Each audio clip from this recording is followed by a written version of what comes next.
Hello ladies and gentlemen, welcome back to the Big Cat Sanctuary, where we're going live once more in a new series that we're going to have here of Predator versus Prey. And we're going to be joining with our sister park, Paradise Wildlife Park, where those guys will be showing you some of the prey that some of our amazing predator cats here might encounter out in the wild. And we're joined again by the lovely Dan. Say hi, Dan. Hello everyone. Hello, hello. And today the first predator that we're going to focus on here at the Big Cat Sanctuary before we go over to Paradise Wildlife Park is the jaguar.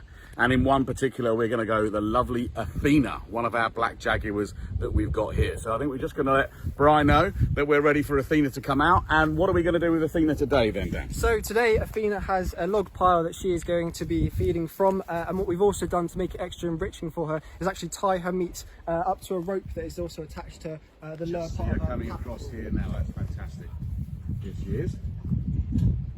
Amazing. Straight away.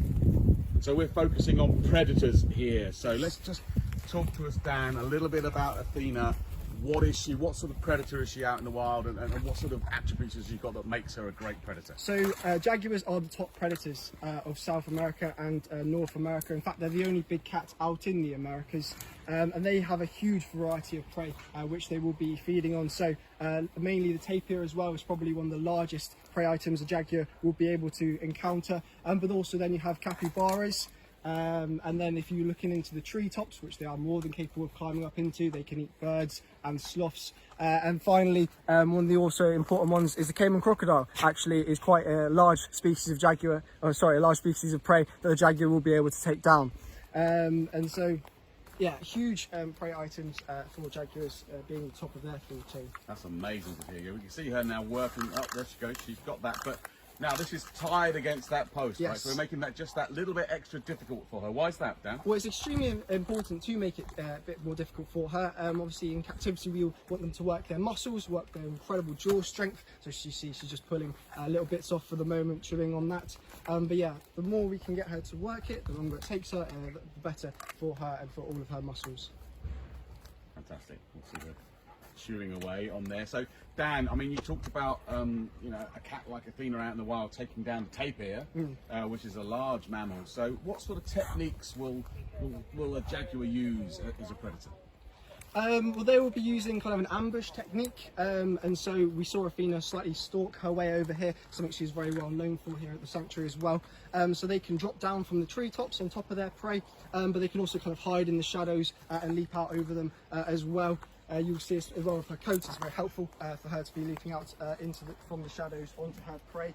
And they do kind of kill their prey in a bit of a different way to some of the other big cats, and so tigers and lions are quite well known for going for the throat of their prey, whereas jaguars just kind of crush the skull from behind. So it is a very impressive hunting technique that they do have. That's amazing. That's one of their adaptations. Their bite strength is one of the biggest, right?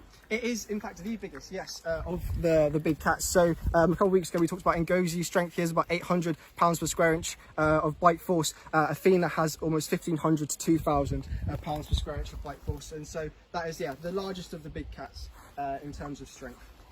And it's great you mentioned there, actually, with the sunlight going across, you can see her markings underneath that black coat. There's a particular reason why that coat is black, and as you say, it's still, she's allowed to get camouflage. So how does that work? It's an amazing adaptation for them. And so there's different benefits for this black coat. One study actually in 2017 showed that in the darker parts of the Costa Rican rainforest, 25% of jaguars are this black coloration in comparison to normally about 10% are this colour. And it's just because obviously in the dark, the prey items, the last thing they're going to see is probably a pair of eyes looking at them as Athena does jump on top of them. Whereas, yeah, in the other parts of the rainforest, you're more likely to see the rosetted coloration. And also it helps with thermoregulation, so if she's in the shady parts of the rainforest, it's beneficial to be this colour, and she will stay nice and warm as well.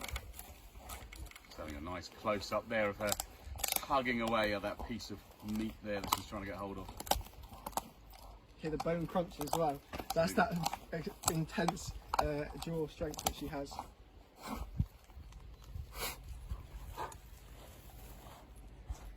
Thank you to everyone who's joined us today. We're trying something a little bit different. We're doing Predator versus Prey Day with our partners and sister site, Paradise Wildlife Park, the Zoological Society of Hertfordshire. We are watching Athena with her enrichment feed today. You can just see how powerful she is pulling on that bit of meat there.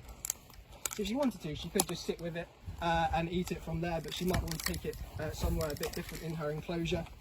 We obviously allow her to work as best we can. We want her to use all of her muscles, but if for any reason she can't get it out, we will check on her later on and make sure that she does get her food. So let's talk a little bit more about Athena as a cat, maybe. Yes. I mean, some people might know Athena. You may have adopted Athena at home. If you haven't, then there is a chance to do that. We can adopt all of our cats, in fact, and help with their welfare, their enrichment. Go onto Amazon as well. You can buy enrichment toys and all the things that those guys need. But maybe Dan, tell us a little bit about Athena's character. What sort of cat is she? Yeah, she's an amazing individual. So she does stalk all of her food when we put it out for her. Sometimes if a keeper walks past, she might even stalk a keeper. She is a very, very intelligent cat. She's 17 years old now, born in Zagreb Zoo in Croatia. And yeah, she's a very amazing individual. She's intelligent, I think. She's worked out quite quickly how to get at that meat and chew at it. Do you say, sir, that the Jaguars are generally one of the more intelligent cats? Yeah, it is something that has been debated. Jaguars are very well known for being intelligent. Obviously, in terms of their ambush style and how they take down their food, you have to be extremely smart to be able to creep up on your prey in any kind of predator-prey circumstance. And so, yeah, I would say they are an extremely intelligent species. And generally, say cats as predators, would you say they're a successful species across the planet? Are they? They're one of the most successful predators that we've got. They are quite a successful predator. I'm not sure precisely the kill rate of jaguars, but yeah, they are very good at doing what they do. They wouldn't be top of the food chain if they were not impressive predators out in the wild. And so yeah, there's not much out in South America that will stop a jaguar in its tracks.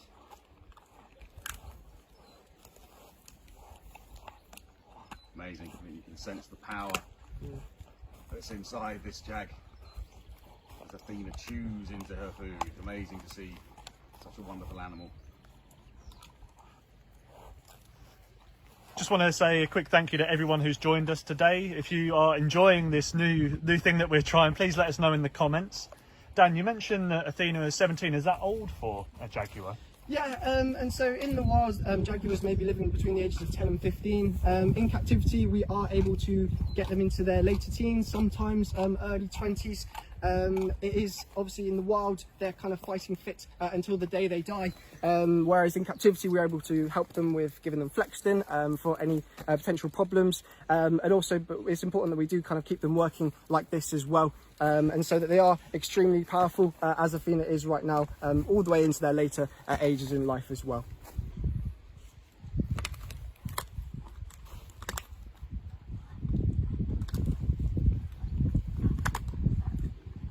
There we go, ladies and gentlemen. An amazing example of a predator.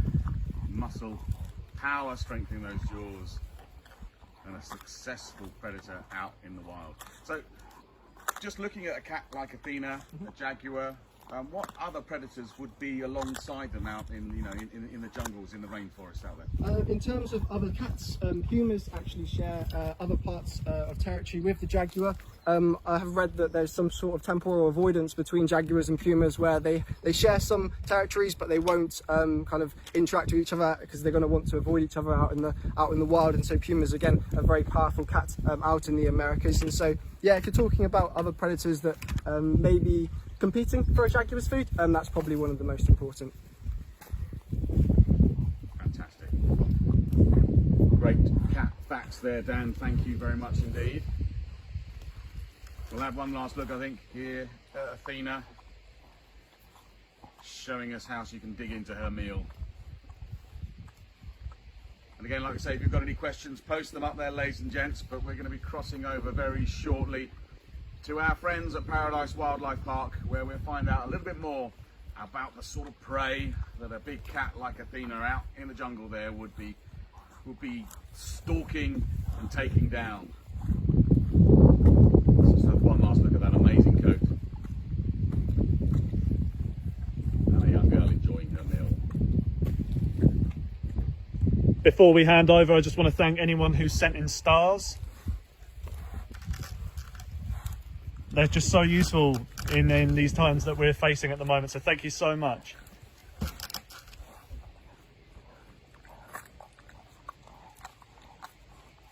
Okay, there we go. Thank you, everybody. It's been marvellous to have you here in our first episode of Predator versus Prey. And of course, now we've got to look at prey. So it's handing over to the guys at Paradise Wildlife Park, where I think we're going to go and meet a tapir. Guys, are you ready for us? Thank you, James. So as you can see, I am here with our lowland tapir here at Paradise Wildlife Park, the Zoological Society of Hertfordshire. Now you can see here we have our two lowland tapirs. We've got the one closest to me.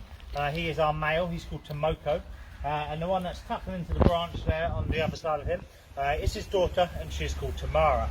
Now I said these guys are lowland tapirs, also known as Brazilian tapirs or South American tapirs, and they're actually the second smallest of the 4 different species of tapirs. Now these guys, as I say, aren't just found in Brazil, so that's also why they got the name of lowland tapir or South American tapir. So they are found in a few other countries in South America as well. Now, so they are the second smallest of all the 4 species of tapirs. The largest is the Malayan tapir, then you have the Baird's tapir, and then you have the lowland tapir, and then you have the mountain tapir. Back in 2013, they thought they found a brand new species of tapir, which would have been a 5th species, but there's just not enough research in that at this moment in time to confirm if it is a brand new species or not. Now tapirs here, they're strict herbivores. So as you can see here, they're tucking in some branches. All of their diet is leaf litter, branches, twigs, leaves, flowers, buds. As you can see here in the trough that we've got on, there's lots of different vegetables as well. So they are known as a herbivore. But they are actually the largest wild land mammal in South America. And so they actually eat so much plant matter, they eat a lot of buds and seeds, and they pass these out in the feces. So they're a really peak of evolution. But unfortunately, being a big hoof stock and a big herbivore, they do actually have some predators. Now, a fully grown healthy tapir like Tomoko here, he weighs in around 200-210 kilos. So there's not many predators that are actually big enough and strong enough to try and take down a fully grown healthy tapir. However, jaguars are actually known to take down tapirs. So there's a few different areas here where tapirs are to protect themselves. So they have this very stylish mohican. Now this is called a mantle muscle. So this actually protects their vertebrae. Now pound for pound, jaguars go for their prey from the back of the neck to try and break the vertebrae of the skull in one bite. So this here is a big solid muscle that if a jaguar was to bite down onto the back of, it's going to protect the vertebrae, protect the skull. It's obviously going to hurt the tapir but not kill it, and that's going to cause the tapir to try and charge through the rainforest, thrash its body side to side and trying to knock the jaguar off of their back. Now another way tapirs can try to protect themselves against these predators is also they love going into the water. They're known as actually a semi-aquatic animal, and this is one of the reasons why they have this lovely long nose. So as you can see here with Tim, he's moving his nose around, and this is actually called a proboscis. It's a prehensile muscular trunk. Now they can use this as a snorkel. So if they feel threatened and feel like there's any jaguars close by, they can run to the water, lower their body down, and almost try and hide away in the water. If there's a jaguar still trying to hold on, they can lower their body down and try and almost drown the jaguar off of their back to try to escape the jaguar's grasp. But also, these guys can actually run up to speeds of up to 30 miles an hour on short bursts, so they can try to run through the forests before the jaguar even gets sight of them. And they actually blend in very well, even though they're a big brown, big dark animal. In the undergrowth of the forest where these guys come from, they actually blend in nicely, and it can be very hard to actually try to locate them. So it's even harder for the jaguars to try and find them. Now also tapirs, they come from all different parts of South America, from Brazil, Argentina, Guyana, and a few other different countries as well. But in some of these regions, jaguars aren't found, so tapirs numbers do very well. However, there is another predator that would try to take down a fully grown healthy tapir. And a fully grown healthy tapir here is very hard, but they might try to take down youngsters, or unless food source is really hard, sometimes pumas are the biggest predator that is around in the regions that some of the tapirs are found in. So pumas would try, but I say a fully grown healthy tapir is quite a big meal and very hard for a puma to try to take down. But youngsters would fall prey to sometimes pumas. About 2% of pumas in some regions where they are the main predator, 2% of their diet is actually been recorded to be around tapir meat. So that could be, unfortunately, roadkill on the side of the road, Also an old injured tapir has unfortunately passed away and never actually fed on, but also young tapirs as well. So young tapirs have a few more predators than a fully grown healthy adult. Also anacondas, fully grown anacondas to try and take down youngsters when their babies are first starting to learn how to swim in the water. So that can be an issue for them. And also you have caiman as well. So there are a few predators for youngsters, but when you actually get fully grown like this, it's only like the jaguars, like we've got here at Paraguay Water Park and Big Cat Sanctuary, where they would actually be easy able to try and take one of these guys down. If you guys are enjoying our Predators vs. Prey live stream today, where we've partnered with our sister site Big Cat Sanctuary, please make sure to consider donating some stars down in the comments. We are still, although we're able to open to the public again very soon, we're still trying to recover from the closures caused by the COVID-19 pandemic. And your stars donations go directly towards supporting amazing animals like these tapir and all of the other animals that we house here at the park. Thank you so much for all of your support so far with all of our live streams and donations. And now we're going to let James get back to telling you a bit more about tapirs. So yeah, so also looking after these fantastic animals here at the park. As I said, we feed them a lot of fruit and vegetables, a lot of plant matter. Now naturally in the wild, as I said earlier, they will eat a lot of buds, they'll eat a lot of flowers off the trees. So the tapir are actually known as the gardeners of the rainforest, because out of, let's say, they're the largest living wild land mammal. They eat a lot of all this foliage and plant matter. They eat all the buds and seeds. They pass these out in the feces, which they actually pass out in the water. So the water will actually flush these buds and seeds further afield to help spread the plants further around. So actually they're a really important part for the whole ecosystem of South America, Central America, and also Malaysia, where the Malayan tapirs are found. So they're a really important key species to have in the wild. And unfortunately, tapir numbers are dying out in the wild. Now, if tapir numbers do die out in the wild, unfortunately it does have a knock-on effect on the other animals that live in their habitat as well. As I say, due to tapirs also being the large animals, they make these pathways through the thick undergrowth, which other animals like your jaguars would be able to follow. Also things like your margay and your ocelot would use these pathways that tapirs cause through the rainforest, which, as you may have seen, we have some of these species at our Big Cat Sanctuary as well. So yeah, tapirs are a really key species to have in the environment, not just for them, but obviously for all the other animals around, and also actually for us humans, being for the rainforest where they come from.